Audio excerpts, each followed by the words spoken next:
Hello प्यारे बच्चों, मैं ज्योति शर्मा स्वागत करती हूँ आप सबका हमारे यूट्यूब चैनल टीचर्स अड्डा एमपी पर। तो बेटा आज आपकी गणित की जो हमारी क्लासेस चल रही हैं कक्षा 5 की, उसका आज टर्न है हमारा क्लास नंबर 17। आज हमारी क्लास नंबर 17 चलेगी। 16 क्लास तक हम कर चुके हैं, जिसमें हमारे 8 पार्ट बिल्कुल कंप्लीट हो गए हैं। ठीक है, तो आज चलेगा हमारा पार्ट नंबर 9 लेसन 9 डिब्बे और स्केच। तो चलिए कुछ डिब्बे बनाते हैं और कुछ स्केच बनाते हैं। देखिए कैसे बनाएंगे। उससे पहले जो बच्चे अपनी सारी बुक पढ़ना चाहते हैं, सारी बुक अपनी समझना चाहते हैं, तो हमारे चैनल को फटाफट से सब्सक्राइब कर लीजिए। हमारे चैनल का नाम है टीचर्स अड्डा एमपी। ठीक है, ये नाम डाल के आप सर्च करेंगे तो आ जाएगा, उसको आप सब्सक्राइब कर लीजिए, जिससे कि हमारी वीडियोस आपके पास एक एक करके लाइन वाइज लाइन रोज़ पहुंचती रहेंगी। ठीक है, तो चलिए बिना देर करते हुए हम अपने चैप्टर की तरफ चलते हैं। तो देखिए हमारे चैप्टर का नाम है पार्ट 9 स्केच। ठीक है, डिब्बे और स्केच। ये जो आपको हिंदी लिखी हुई है ना, ये आप खुद से पढ़ें इसको, क्योंकि इसे पढ़ेंगे तो आपको पाठ के बारे में जानकारी होगी कि ये पाठ किस चीज़ के ऊपर है। ठीक है, मैं थोड़ा सा आपको बता देती हूँ। डिब्बे और स्केच मतलब आपको इसमें घन बनाना है, घनाभ बनाना है। ठीक है, कि कौन सा क्या है, कौन गोल है, कौन चौकोर है, इस तरीके से। जैसे कि देखो चौक का डिब्बा, ये क्या है, चौक का डिब्बा। वस्तु में तल संख्या, तल मतलब जो नीचे का हिस्सा होता है उसमें कितना हिस्सा है। चौक का डिब्बा, उसमें नीचे वस्तु में तल संख्या कितनी होती है, एक ही होती है। कोई भी वस्तु हो उसकी तल संख्या एक ही होती है। जैसे कि अलमारी होती है, अलमारी का जो नीचे का हिस्सा होता है वो एक ही होता है। ठीक है, या फिर आपकी और कुछ ले सकते हैं, जैसे गिलास है, गिलास का नीचे का हिस्सा जो तल होता है, तल का मतलब जो नीचे का हिस्सा होता है, ठीक है, वो गिलास में एक ही होता है। मिठाई के डिब्बे में एक ही होता है, सब में एक ही होता है। ठीक है, चलिए तो हम पढ़ लेते हैं। पहला चौक का डिब्बा, उसमें वस्तु में तल संख्या कितनी होती है, एक। ठीक है, अभी बताना है कि वो चौकोर है या गोलाकार है। चौक का डिब्बा, बेटा चौक का डिब्बा चौकोर होता है। आपने देखा होगा उसका जो तल है चौक का, जिसका डिब्बा होता है वो इस प्रकार का होता है ना, उसके नीचे का हिस्सा इस प्रकार का होता है। वो तो सारा ऐसा ही होता है, लेकिन इसने नीचे का पूछा है। तल का मतलब होता है नीचे का हिस्सा, तो चौक के नीचे का हिस्सा ऐसा होता है चौकोर, मतलब कि चौकोर पे मैंने निशान लगा दिया। ठीक है, चलिए दोबारा कर लेते हैं। ये एक होता है, ये चौकोर होता है। दूसरा है ईंट। ईंट कैसी होती है बेटा आपकी, ईंट होती है आपकी इस प्रकार से। नीचे का हिस्सा ऐसा होता है, तो इसका तल कितना हुआ, एक, और ये चौकोर होती है। ठीक है, तो चौकोर के नीचे सही का निशान लगा दो। फिर आता है गिलास। गिलास कैसा होता है बेटा, आप सबका गिलास इस तरीके से होता है। ठीक है, तो गिलास का जो तल है, ये तल है जो कितना है बेटा, इसका हिस्सा एक है, और इसका नीचे का हिस्सा कैसा है, ये गोलाकार है ना, तो गोलाकार के नीचे निशान लगा दिया। फिर है मिठाई का डिब्बा। मिठाई का डिब्बा बेटा कैसा होता है, मिठाई का डिब्बा इस प्रकार का होता है आपका, नीचे का हिस्सा उसका, तो तल बेटा कितना हो गया, एक, और कैसा होता है वो, चौकोर। ठीक है, फिर आता है पाइप। अब पाइप तो दोनों तरफ से खुला हुआ होता है, तो उसका तल कैसा होता है, उसका कोई तल नहीं होता है, जीरो। ठीक है, तो और पूछा है पाइप कैसा होता है, गोलाकार की चौकोर, तो पाइप होता है आपका गोलाकार। ठीक है, उसके बाद आप पानी की बोतल। पानी की बोतल आप सबने देखी होगी, इस प्रकार की होती है कुछ। ठीक है, नीचे से गोल सी होती है। तो पानी की बोतल का तल, ये वाला जो तल है वो बेटा कितना हिस्सा है, एक है सिर्फ, और नीचे से कैसी है, गोलाकार, तो इधर की साइड आप निशान लगाएंगे गोलाकार। ठीक है, तो इसने और खाली दिया है, जैसे हम इसमें कुछ लिख लेते हैं, आप लिख लो इसमें किताब। तो बेटा किताब आप सब जानते हैं कैसी होती है, उसका नीचे का हिस्सा एक ही होता है और वो चौकोर होती है किताब। ठीक है, या फिर और कुछ ले सकते हैं आप, और काफ़ी चीज़ें हैं, जैसे कि आप अलमारी ले लो। ठीक है, अभी मैंने बताया था थोड़ी देर पहले आपको, अलमारी, सबके घर में अलमारी होती है, जिसे गोदरेज भी बोलते हैं कुछ लोग। ठीक है, कुछ लोग उसे अलमीरा भी बोलते हैं। तो अलमारी के नीचे का हिस्सा एक ही होता है और वो चौकोर होती है। ठीक है बेटा, इतना हो गया आप सबका। तो हम आगे चलते हैं अपनी क्लास की तरफ फटाफट से। चलिए आगे चलते हैं। और जिन बच्चों को मेरी वीडियो अच्छी लग रही हो तो बेटा प्लीज़ मेरी वीडियो को लाइक करके जाएं, और सब्सक्राइब नहीं किया है तो सब्सक्राइब कर लीजिए फटाफट से। और कमेंट बॉक्स में आप मुझे बताएं कि आप मेरी वीडियो कहाँ से देख रहे हैं। चलिए आगे चलते हैं, हम पढ़ लेते हैं हमारा पहला क्वेश्चन क्या कह रहा है। देखिए, एक घन में कितनी भुजाएं होती हैं। बेटा घन आप सब ने देखा होगा कैसा होता है। अब आप किसी बच्चे को नहीं पता होगा, घन का मतलब होता है क्यूब, उसको इंग्लिश में क्यूब बोलते हैं। घन बेटा आपने देखा होगा कि आप सब लूडो खेलते हैं, लूडो खेलते होगे ना। तो लूडो का आपने देखा होगा कि लूडो में कितने हिस्से होते हैं, 6, जो उसका गोटा होता है। इस प्रकार से जो उसका गोटा होता है जिससे हम खेलते हैं लूडो, इस प्रकार का होता है वो, है ना। उसमें नंबर होते हैं, कितने होते हैं, इस वाले हिस्से में लिख देती हूँ मैं 1, ये 1 हो गया, ये 2 हो गया, ये 3 हो गया, और ये 4 हो गया, ये पीछे वाला हो गया 5, ये ऊपर वाला हो गया 6। जैसे कि इस तरीके से नंबर लिख दिए मैंने, ठीक है। 6 हिस्से होते हैं, है ना। तो इसने पूछा है कि एक घन में कितनी भुजाएं होती हैं। भुजाएं मतलब बेटा उसकी साइड कितनी होती हैं, कितनी साइड हैं उसकी।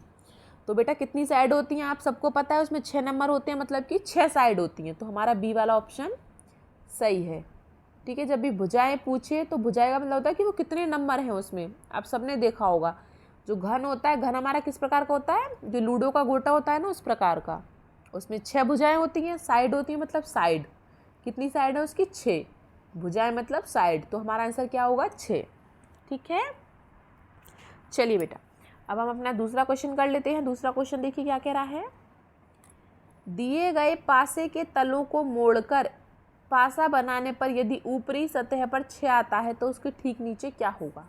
देखो बेटा इसने क्या पूछा है, इसने बोला कि इससे मैंने कोई पासा, जैसे कोई मैंने पासा फेंका लूडो पे तो उसमें 6 नंबर आया। तो ये पूछ रहा है कि जो 6 नंबर है उसके बिल्कुल नीचे कौन सा नंबर आएगा। देखो जैसे कि आपका ये होता है, पासा होता है, इस तरीके से इसमें नंबर होते हैं 1 2 3 4 5 6, है ना। तो हम सारे पासे बना लेते हैं, 1 2 3 4 5 6। तो मैं इसमें आपको एक चीज़ बताती हूँ जो आप हमेशा याद रखना। इसमें 1 नंबर है, इसमें 2 नंबर हैं, इसमें 3 नंबर आए हैं, ठीक है, इसमें 4 नंबर हैं, इसमें 5 नंबर हैं, और इस वाले में 6 नंबर हैं। तो बेटा अब ऐसा है कि इसमें कि जब भी आप वो फेंकते होगे लूडो का गोटा, है ना, जब भी आप फेंकते हैं तो उसमें 1 नंबर जो ऊपर आता है, मान लो ये वाला ऊपर आया तो इसके नीचे कौन सा आया, या ये ऊपर आया तो इसके नीचे कौन सा आया, इस तरीके से हमें जानना जरूरी है। तो इसने क्या पूछा, 6 का पूछा है। 6 के नीचे क्या होगा, तो बेटा 6 के नीचे हमेशा याद रखना 6 के नीचे 1 होगा, और 5 के नीचे 2 होगा, और 4 के नीचे 3 होगा, या फिर 3 के नीचे 4 होगा, 2 के नीचे 5 होगा, 1 के नीचे 6 होगा। क्यों, क्योंकि देखो 6 और 1 7, 5 और 2 7, 3 और 4 7, ऐसे नंबर आते हैं जो जुड़ के 7 होते हैं पासे में, ठीक है। तो इसने क्या पूछा है, अगर ऊपर 6 आया है, 6 नंबर आया है तो नीचे क्या आएगा, तो नीचे आएगा हमारा 1, मतलब कि बी वाला ऑप्शन हमारा सही है, ठीक है बेटा। कौन सा ऑप्शन सही है हमारा, बी वाला, ठीक है। आगे समझ में, ये वाला ऑप्शन हमारा सही है, ठीक है बेटा। आगे समझ मैंने कैसे बताया था, हाँ जी। चलो अब हम आगे चलते हैं फटाफट से। देखिए तीसरा क्वेश्चन कर लेते हैं। देखिए तीसरा क्वेश्चन क्या कह रहा है, दिए गए नेट से बनने वाली आकृति का नाम लिखिए। भैया आकृति कैसी है, देखो ऐसे है कुछ, है ना, और फिर इसमें 2 ऐसे ऐसे और लगे हैं। तो बेटा इकाई की आकृति है। घन, घन कैसा होता है मैंने अभी बताया था आपको, लूडो के गोटे की तरह होता है घन, तो ठीक है ये घन है। घनाभ कैसा होता है, घनाभ आपने ईंट को देखा होगा, ईंट ऐसे लंबी टाइप में इस तरीके से होती है ईंट, है ना, ये घनाभ है आपका। बेलन, बेलन आपने देखा होगा किचन में जो मम्मियाँ रोटियाँ बनाती हैं, तो बेलन आपका इस प्रकार का होता है, ठीक है। और शंकु, शंकु आपने कौन वाली आइसक्रीम खाई होगी, शंकु आपका इस प्रकार का होता है, ठीक है। तो ये बेटा आपको नज़र आ रहा है कि किससे मिल रहा होगा ये चारों में, ये घन, घनाभ, शंकु, बेलन। तो ये जो आकृति है बेटा, किससे मिल रही है वाली आकृति आपकी? इससे, है ना। तो चलिए, तो इसका आंसर क्या होगा हमारा? बेलन, मतलब कि सी वाला। ठीक है, कौन सा होगा बेटा? बेलन, सी वाला आंसर। सी वाले पे आप गोला को भर सकते हैं। ठीक है, चलिए अब हम अपना क्वेश्चन नंबर कर लेते हैं, क्वेश्चन नंबर 4। चलिए क्वेश्चन नंबर 4 देखिए आपका क्या कह रहा है। दिए गए नेट में से एक घन का नेट है। घन का नेट मतलब क्या होता है? मतलब जिससे घन बनाने की कोशिश की जा सकती है। जैसे कि आपने ये देखा, ये बना हुआ है आपके पास, है ना। अब आप इसे तो इधर पलट दोगे ऊपर की साइड, इसे इधर पलट दोगे तो इससे तो घन बनेगा नहीं, है ना। अब ये वैसे तो 6 ही हैं, 1 2 3 4 5 6, लेकिन नहीं बनेगा इससे। क्यों? इसे आप इधर पलट दो, इसके ऊपर खड़ा कर दो, इधर इसे खड़ा कर दो, फिर भी नहीं बनेगा। इसमें देखो, इसे आप इधर की साइड खड़ा कर दो, इसे आप इधर की साइड खड़ा कर दो ऊपर, इसे पलट दो, फिर भी नहीं बनेगा। लेकिन इससे बन सकता है। कैसे? देखो, इस वाले हिस्से को आप खड़ा करो, इस वाले हिस्से को खड़ा करो, इसे खड़ा करो, इसे खड़ा करो, चारों तरफ से ये बंद हो जाएगा, है ना। हो सकता है ना। लेकिन ये तीनों बंद नहीं हो सकते कहीं से भी। तो आपका आंसर क्या है? Answer number D. तो आप डी वाले को कॉलम को भर लीजिए। ठीक है बेटा, चलिए अब हम अगले क्वेश्चन पर चलिए।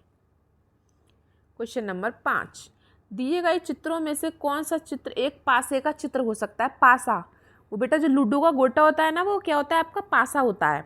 तो वो आपका किस प्रकार का होता है? अभी बताया था मैंने, किस प्रकार का होता है? इस प्रकार का, घन की तरह, सी नंबर वाला, है ना। चलिए, और जिन बच्चों को वीडियो अच्छी लग रही हो बेटा, तो फटाफट से पहले वीडियो को लाइक कर दीजिए, और सब्सक्राइब नहीं किया तो सब्सक्राइब कर लीजिए, और कमेंट करके मुझे ज़रूर बताएं कि आप मेरी वीडियो कहाँ से देख रहे हैं। चलिए बेटा, आगे चलते हैं हम क्वेश्चन नंबर 6 पर। क्वेश्चन नंबर 6 देखिए आपका क्या कह रहा है। एक घन में कितनी सतह होती हैं? अभी बताया था मैंने आप सबको थोड़ी देर पहले ही।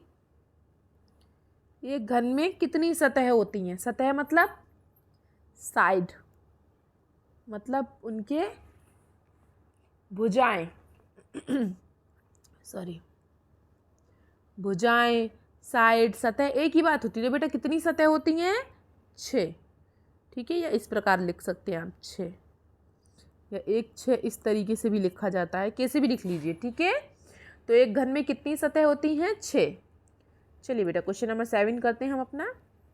एक घन में कितने कोने होते हैं? कोने पूछ रहा है, तो चलिए हम कोने गिन लेते हैं। मैं आपको एक घन बना के दिखा देती हूँ पहले। जैसे कि हमारे पास ये घन है, तो बेटा इसने क्या पूछा है? कोने पूछे, है ना। देखिए कोने हमारे पास कितने हो गए? एक कोना, 1 2 3 4, ठीक है, 5 6 7 8, ये तो हो गए आगे पीछे के।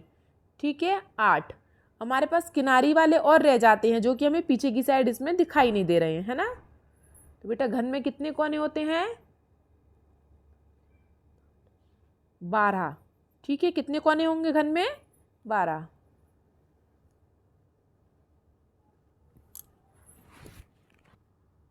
चलिए बेटा, ठीक है, चलिए मैं आपको गिनवाई देती हूँ 12, फिर आप लोग सोचोगे कि कैसे हुआ। जैसे कि रेड कलर लेते हैं हम लोग। जैसे कोना है, ये कोना है आपका, इसने का मतलब कोना। तो बेटा एक कोना तो देखो ये भी है ना, और एक कोना ये भी है, तो यहाँ पे 2 कोने हो गए, है ना। फिर एक कोना ये है, फिर एक पीछे की साइड से है इसमें ऐसे करके, फिर एक यहाँ पे है, एक यहाँ पे है, एक यहाँ पे है। देखो 1 2 गिन लेते हैं हम लोग। मैं इसको दोबारा बना देती हूँ जिससे कि आपको अच्छे से समझ में आ जाए। चलिए,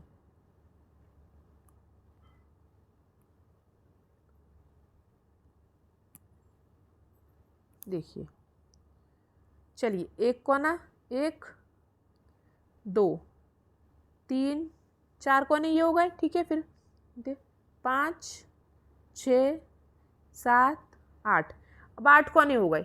ठीक है, हमारे पास कितने कोने और करने हैं हमें? 8 हो गए हमारे पास। अब देखिए, ये जो यहाँ से यहाँ तक मिलाया है, यहाँ पे कोना बनेगा एक 9। ठीक है, एक यहाँ पे मिलाया है हमने इस प्रकार से 10। ठीक है, एक इधर मिलाया है 11, और एक इधर मिलाया है, यहाँ पे भी तो मिलाया है हमने 12। तो ये भी तो कोने ही है ना। अगर आपको नहीं समझ में आया तो आपके पास लूडो का पासा होगा, उसको लेके देखना, उसमें कोने गिनना, ठीक है। 12 आ जाएंगे, ठीक है। चलिए बेटा अब हम क्वेश्चन नंबर 8 कर लेते हैं अपना। अपने परिवेश से शंकु का उदाहरण बताइए। शंकु, शंकु बेटा किस प्रकार का होता है? इस प्रकार का, या फिर आप उसको ले सकते हैं इस प्रकार का भी, 2 तरीके का होता है शंकु। कैसे? देखिए, एक ये सीधा हो गया और एक उल्टा भी होता है, इस तरीके से, ऐसे। तो आपने देखा ये शंकु 2 तरीके का हो सकता है। तो बेटा ऐसा क्या क्या होता है आपने देखा होगा। एक उदाहरण पूछा है इसने, तो एक उदाहरण कोई मैं दे सकती हूँ, जैसे कि आइसक्रीम कोन, आइसक्रीम कोन, है ना। या फिर आप मेहंदी कोन लिख सकते हो, आपने देखा होगा मेहंदी कोन, है ना। तो ये दोनों आपके किसके उदाहरण हैं? शंकु के। शंकु के इस तरीके के होते हैं शंकु, ठीक है। अब चलिए अब हम अगला क्वेश्चन कर लेते हैं, क्वेश्चन नंबर 9। एक बेलनाकार आकृति खोलने पर बनने वाली आकृति बनाइए। अब बेटे एक बात मुझे बताइए, आप बेलनाकार आकृति कैसी होती है? बेलनाकार आपकी आकृति इस प्रकार की होती है, ये, ठीक है। तो ये क्या बोल रहा है? ये बोला अगर मैं इसको खोल दूं, अगर मैं इसको यहाँ से बीच में से काट दूं बेलन को यहाँ से, तो बेटा ये हिस्सा इधर भाग जाएगा, इधर भी हिस्सा इधर खुल जाएगा, तो ये इस प्रकार से आपकी आकृति बन जाएगी। तो ये आपका आंसर है। तो ये किस प्रकार का बन जाएगा? आयत, जिसे हम इंग्लिश में बोलते हैं रेक्टेंगल, रेक्टेंगल, ठीक है। आगे बेटा समझ में? चलिए तो अब हम अपना क्वेश्चन नंबर 10 कर लेते हैं फटाफट से। चलिए क्वेश्चन नंबर 10 कर लेते हैं, जो कि आज का हमारा लास्ट क्वेश्चन है। एक घन का चित्र बनाइए। और घन बेटा मैंने आपको कितनी बार बता दिया, देखो कैसे बनाती हूँ मैं घन, आप सब धीरे धीरे बनाएंगे, ठीक है। तो पहले एक लाइन खींचो, फिर इधर एक लाइन खींचो, फिर इधर एक खींचो, फिर इधर एक खींचो। मतलब ये कि चारों लाइन बराबर हो आपकी, ठीक है, चारों लाइन। फिर हमें क्या करना है, इसका बीचों बीच लेना है, यहाँ पे बीचों बीच बिल्कुल, ठीक है। फिर उस बीचों बीच से जितनी लाइन इधर है ना उतनी इधर खींचो, और जितनी इधर है उतनी इधर खींचो, ठीक है। फिर इन दोनों को और मिला दो बराबर करके, इतना बन जाएगा ना सबका, ठीक है। उसके बाद हम यहाँ से इसको ऐसे बंद कर देंगे, और यहाँ से इसको बंद कर देंगे, यहाँ से इसको बंद कर देंगे, और यहाँ से इसको बंद कर देंगे, और ये बन गया हमारा घन, ठीक है बेटा। ये क्या बन गया हमारा? घन, जिसे हम इंग्लिश में क्यूब भी बोलते हैं, CUBE, क्यूब, ठीक है बेटा। चलिए आई होप आपको मेरी वीडियो पसंद आई होगी, और जिन बच्चों को मेरी वीडियो अच्छी लगी हो बेटा प्लीज़ उसको लाइक करें, शेयर करें, सब्सक्राइब करें। मेरी वीडियो को देखने के लिए आप सबका बहुत बहुत धन्यवाद। मिलते हैं आपसे अगली क्लास में, तब तक के लिए हैव ए नाइस डे।